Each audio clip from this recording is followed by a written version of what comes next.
یعنی اس قوم کے بڑے بڑے سردار جن کو اپنے مال پر اور اولاد پر ناز تھا، انہوں نے آخرت کا خسارہ کمایا، اور میری قوم بھی انہی سرداروں کی پیروکار ہوئی کہ جن کے مال اور اولاد کی وجہ سے وہ تباہ و برباد ہوئے، کہ اللہ نے ان کو نعمتیں دی تھی بجائے اللہ کے شکر گزار بننے کے نافرمان بن کے۔ وَمَكَرُوا مَكْرًا كُبَّارًا، اور انہوں نے بڑے بڑے مکر و فریب کیے۔ وَقَالُوا لَا تَذَرُنَّ آلِهَتَكُمْ، اور وہ بڑے بڑے جو سردار تھے وہ کہنے لگے پیغمبر کے مقابلے پہ، نوح علیہ السلام کے مقابلے پہ، کہ لا تذرن آلہتکم، دیکھو تم اپنے معبودوں کو نہ چھوڑنا، ولا تذرن ودا ولا سواع ولا یغوث ویعوق ونسرا، اور جو تمہارے بڑے بڑے آلہہ ہیں نا جن کو تم نے خدا بنایا ہوا ہے، کون کون سے؟ ود اور سواع اور یغوث اور یعوق اور نصر، یہ 5 ان کے بڑے بڑے خدا انہوں نے گھڑے ہوئے تھے۔ اس کے کانٹیکسٹ میں صحیح بخاری میں انہی آیات کے کانٹیکسٹ میں صحیح سند کے ساتھ ابن عباس کا قول ہے کہ یہ 5 اللہ کے نیک بندے تھے جن کی تصویریں قوم نوح نے ان سے پہلے ان کے آباء و اجداد نے احترام کے طور پہ پہلے اپنے گھروں میں، دکانوں میں لٹکانی شروع کی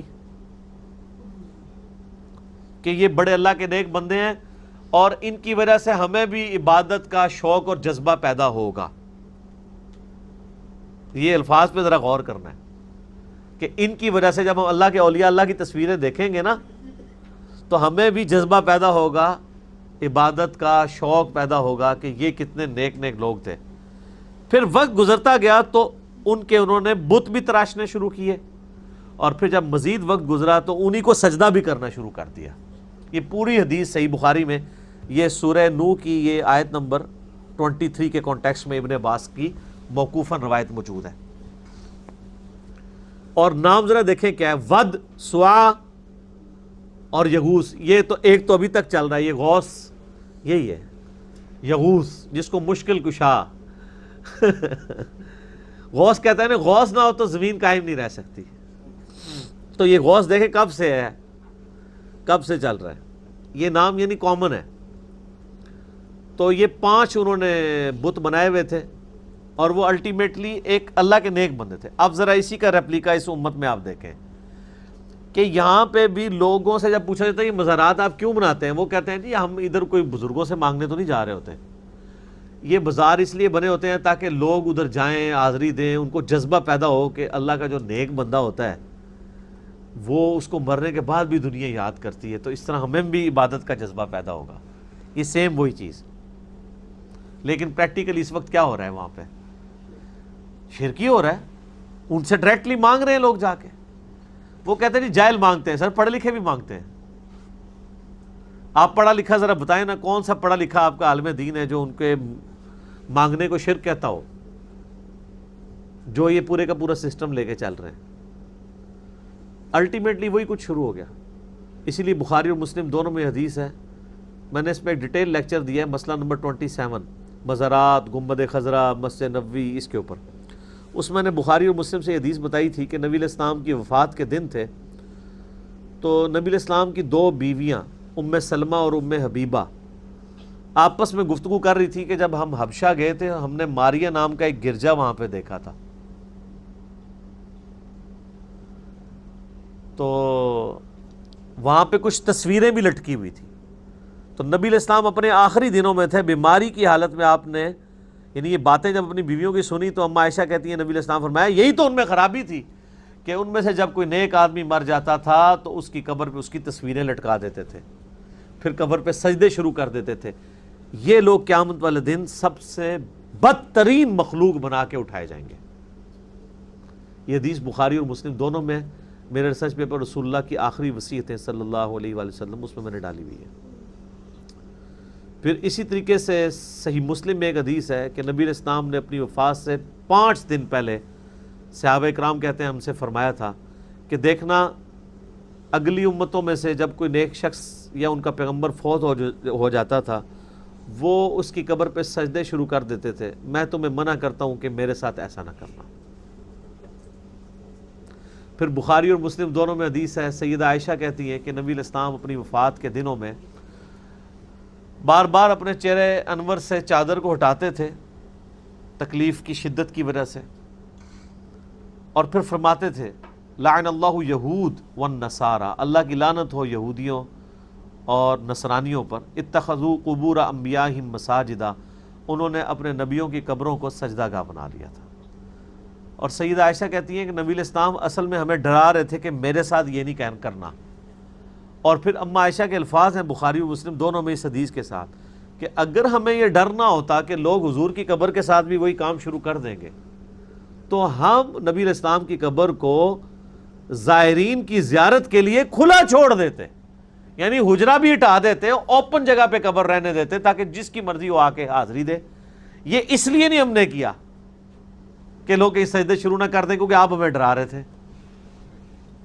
تو اما عائشہ حجرے میں ہی وہ رہی ہے قبر ان کے، جس نے قبر پہ حاضری بھی دینی ہوتی تھی وہ اما عائشہ کی اجازت سے جاتا تھا، تھوڑی دیر کے لیے کنڈی کھولتی تھی، پھر وہ باہر نکال دیا جاتا تھا، یہ مزارات والا جھمگھٹا نہیں رہتا تھا۔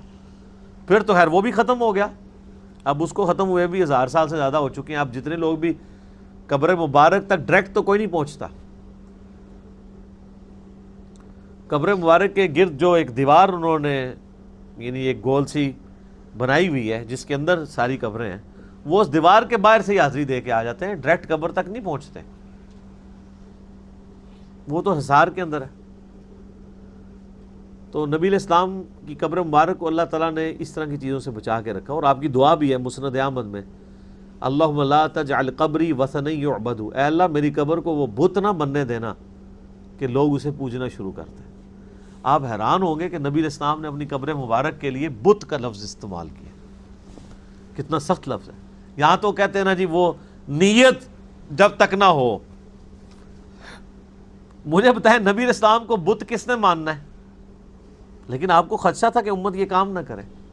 صحیح بخاری میں حدیث ہے، دیکھنا میری شان کو اس طرح بلند نہ کرنا جس طرح اگلے لوگوں نے، عیسیٰ ابن مریم کے ماننے والوں نے، انہوں نے اپنے نبی کی شان کو بلند کیا اور انہیں ڈیوینٹی میں کلیم کر دیا، خدا کا بیٹا کہنا شروع کر دیا، میں اللہ کا بندہ اور اس کا رسول ہوں، مجھے اللہ کا بندہ اور اس کا رسول ہی کہنا۔ تو نبی علیہ السلام تو امت کو ڈراتے رہے ہیں، اس کے باوجود دیکھ لے کیا کچھ ہو رہا ہے، اتنا کچھ ڈرا کے گئے ہوئے ہیں، لیکن بتایا ہے پہلے ہی، بخاری مسلم دونوں میں یہ حدیث موجود ہے کہ تم بھی اگلے لوگوں کی پیروی کرو گے، قدم با قدم بالشت بر بالشت، حتیٰ کہ اگلے لوگوں میں سے کوئی گوہ کے سوراخ میں داخل ہوا تو تم بھی وہی کام کرو گے۔ تو صحابہ کرام نے پوچھا یہ اگلے لوگوں سے مراد کیا یہود و نصارہ ہیں؟ آپ نے فرمایا اگر وہ نہیں تو اور کون لوگ مراد ہیں؟ تو یہود و نصارہ کی تمام خرابیاں اس امت میں بھی منو عنو اسی طریقے سے آئیں گی، یہ نبی علیہ السلام کی پروفیسی ہے۔ بعض لوگوں نے اس پہ پردہ ڈالنے کے لیے نا یہ کہنا شروع کیا نہیں جی نہیں، یہ جو اس سے مراد یہود و نصارہ کا فیشن ہے، یہ نہیں ہے کہ یہودیوں والے اور نصرانیوں والے عقیدے آ جائیں گے، کیونکہ ان کے اپنے عقیدے یہودیوں نصرانیوں والے ہو چکے ہوئے تھے، اس لیے انہوں نے کہا کہ یار اس کی انجینئرنگ کرنے کی کوشش کریں۔ لیکن سر یہ حدیث کس موقع پہ ہے؟ وہ جامع ترمذی میں موجود ہے، غزوہ حنین کے موقع پر جو کفار عرب کے خلاف آخری جنگ ہوئی ہے نا، فتح مکہ کے بھی 4-5 مہینے کے بعد وہ غزوہ حنین ہوئی ہے قبیلہ حوازن کے خلاف۔ بس اس جنگ کے بعد پھر پورے عرب نے نبی علیہ السلام کو ایز اے پاور تسلیم کر لیا تھا۔ تو غزوہ حنین کے موقع پر نبی علیہ السلام جب اپنے اصحاب کے ساتھ جا رہے تھے تو راستے میں ایک درخت آیا جسے ذات انوات کہا جاتا تھا، جس پہ مشرکین جنگ میں فتح کے لیے، برکت حاصل کرنے کے لیے اپنی تلوار تھوڑی دیر کے لیے لٹکاتے تھے یا ٹچ کرتے تھے پھر آگے چلے جاتے تھے۔ تو کچھ اصحاب نے عرض کی اے اللہ کے رسول صلی اللہ علیہ وآلہ وسلم آپ بھی ہمارے لیے کوئی ایک درخت مقرر کر دیں برکت کے لیے۔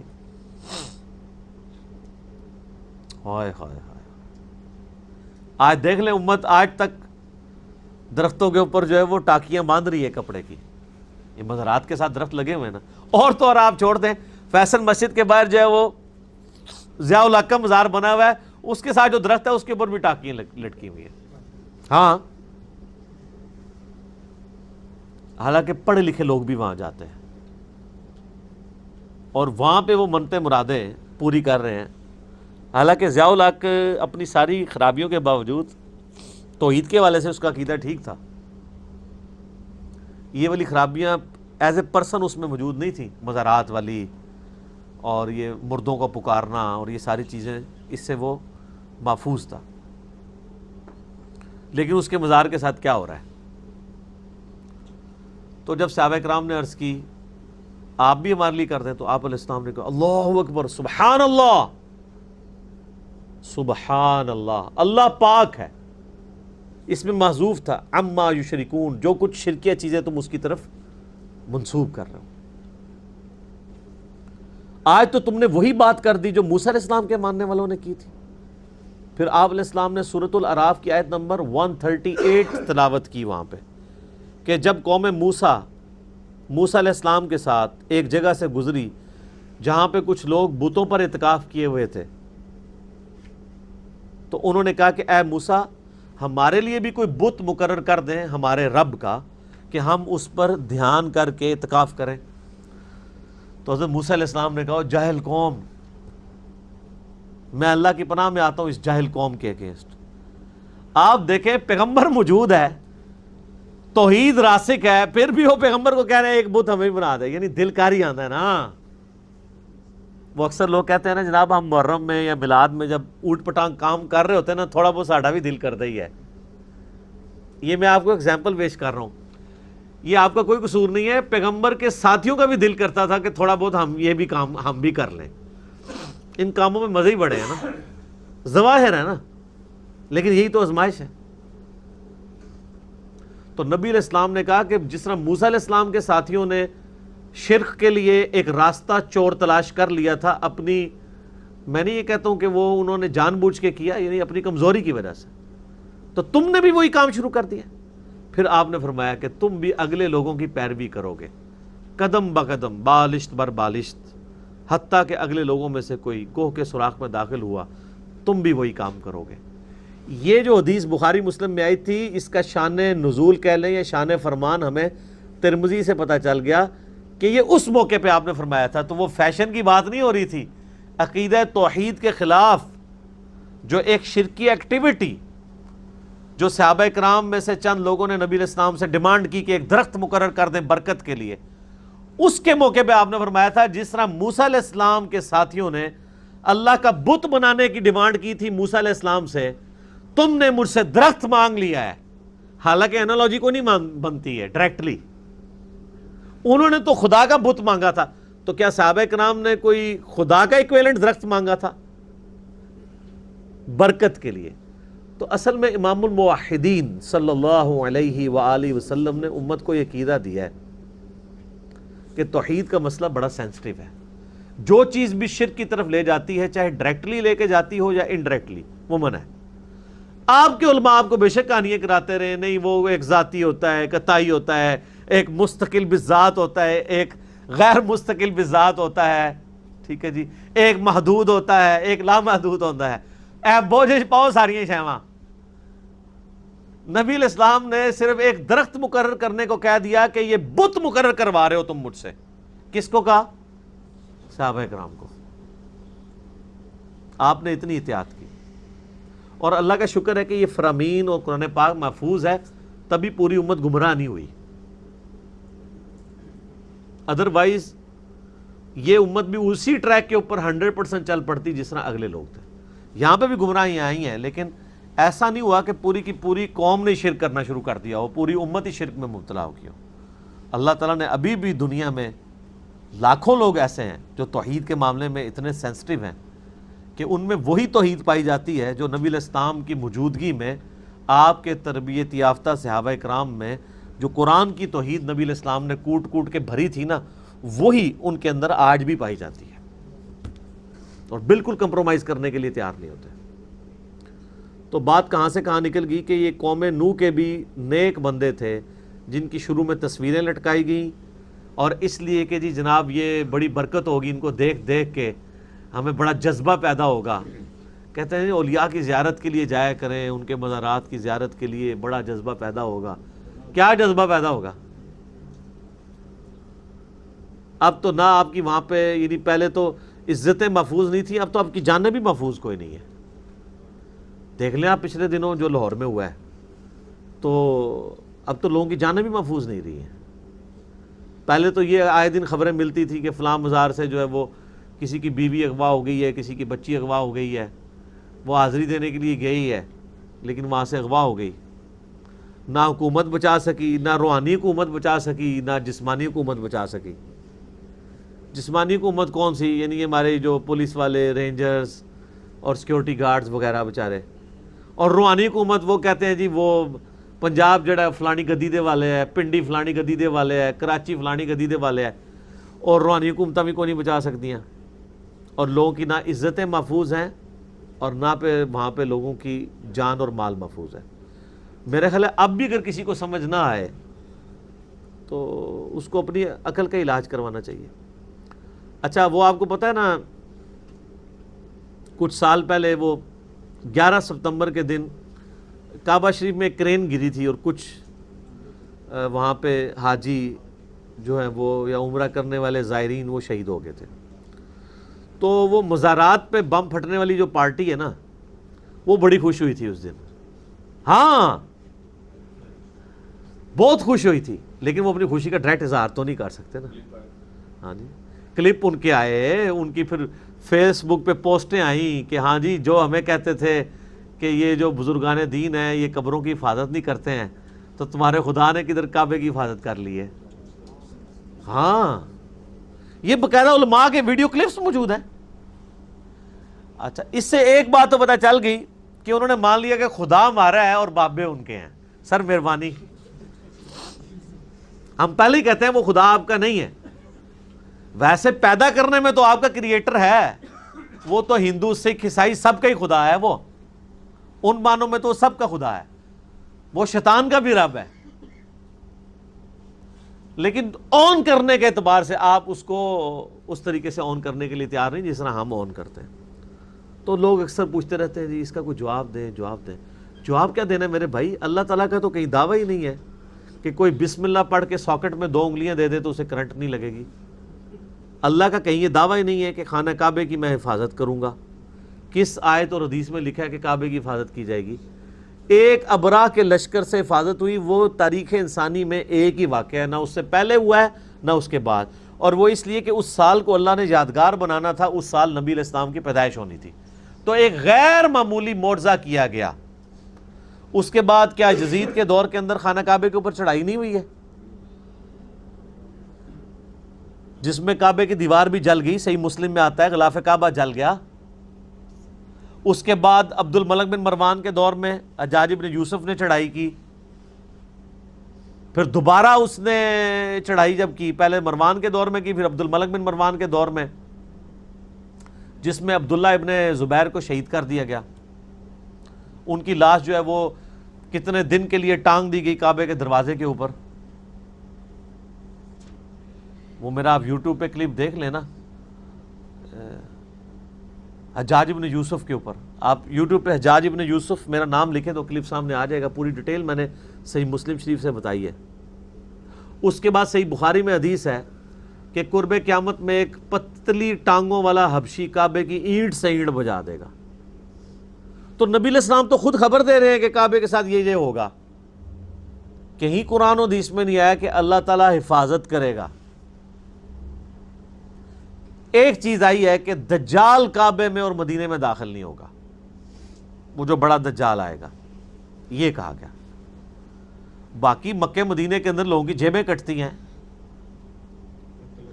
قتل ہوتے ہیں، بدکاری والے واقعات رپورٹ ہوتے ہیں، کیا کچھ نہیں ہوتا، تو اللہ تعالیٰ تو نہیں روکتا، کیونکہ دنیا بقدر ایفرٹ ہے،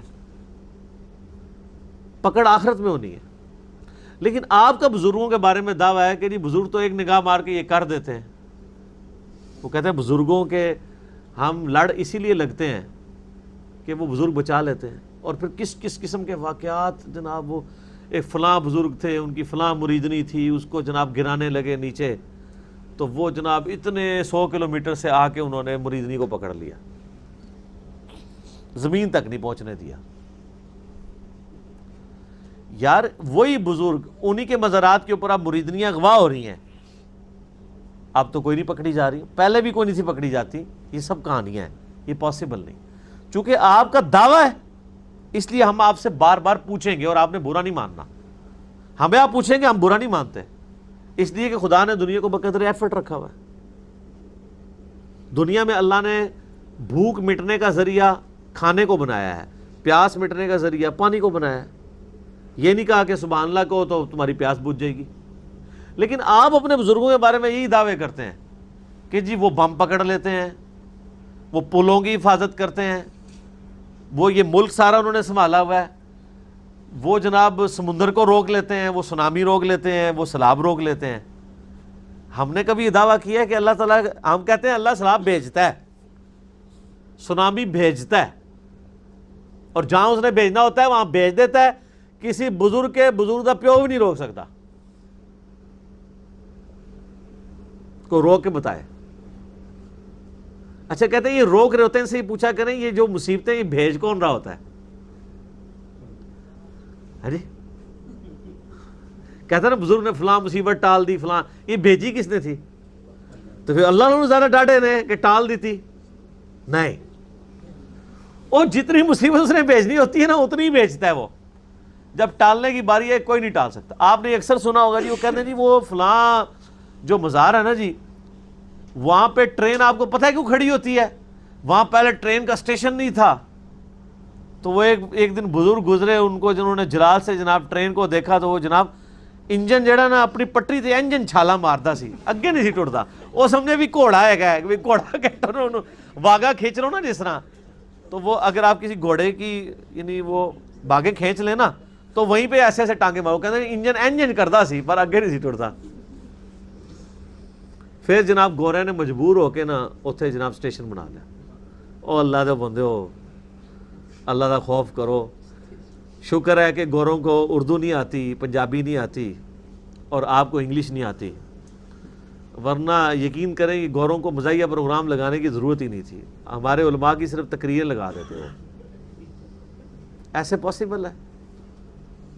اگر کوئی کہتا ہے کہ جی اس طرح نگاہ مار کے وہ روک سکتے ہیں یعنی انجن کو، تو آج کو بزرگ نگاہ مار کے کیا، میں کہتا ہوں یہ سارے بزرگ سامنے کھڑے ہو کے انجن کو نہیں روک سکتے.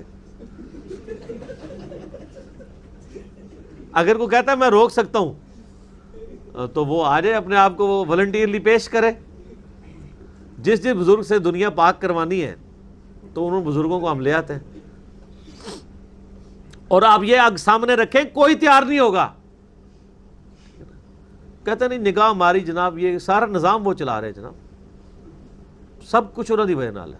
تو اس کا میں نے ان کو مشورہ دیا ہے کہ آپ اپنے سارے بزرگوں کو یعنی آمادہ کریں. ایک جہاز ہم ارینج کرتے ہیں بوئنگ 747، سارے بزرگ وہاں پہ بٹھاتے ہیں اس میں. اس کے بعد پائلٹ کو کہتے ہیں کہ آپ پیراشوٹ سے کود جاؤ. بزرگ جو نگاہ مار کے سارا سسٹم چلا رہے تھے وہ جناب کاکپٹ پہ بیٹھ کے بھی جہاز نہیں اڑا سکتے، نگاہوں سے تو اڑانا بڑی دور کی بات ہے. ویسے آپ مجھے بتائیں اگر وہ پائلٹ چھلانگ لگا دے کوئی بزرگ وہ جہاز چلا سکتا ہے؟ اگر اس کو سیٹ پہ بھی بٹھا دیا جائے تو آپ دیکھ لیں کہ کیسے کیسے ہم نے بزرگوں کے بارے میں نظریات بنائے ہوئے ہیں کہ جی نظام چلا رہے ہیں، یہ کر رہے ہیں، وہ کر رہے ہیں. آپ جہاز چھوڑ دیں میرے بھائی، یہ یعنی پرانے بزرگ زندہ ہونا تو ہمارے جو بچے چھوٹے موبائل چلا لیتے ہیں نا، ٹیب وغیرہ، یہ بھی نہیں بزرگ چلا سکتے جب تک وہ سیکھ نہ لیں. گھڑی میں الارم نہیں لگا سکتے وہ. پرانے زمانے میں کدھر لوگوں کو پتہ تھا؟ یہ سیل جب نہیں ہوتے تھے. اب ایک پرانا کوئی 200-300 سال کے پہلے کا بزرگ آ جائے، اس کو کہا جائے یہ گھڑی کا سیل چینج کر دو، تو وہ پہلے آپ سے پوچھے گا گھڑی کون سی ہوتی ہے. آپ اشارہ اگر نہ کریں سیل وہ کیا ہوتا ہے، اس کو کیا پتہ سیل کیا ہوتا ہے. سب کا سب فراڈ چل رہا ہے. دنیا اللہ نے بقدر ایفرٹ رکھی ہوئی ہے. تو میں یہ بات کر رہا تھا کہ یہ بزرگ پرستی کا فتنہ پہلے بھی تھا اور آج تک وہ فتنہ اسی طریقے سے چل رہا ہے اس قوم میں بھی. اللہ تعالیٰ محفوظ فرمائے.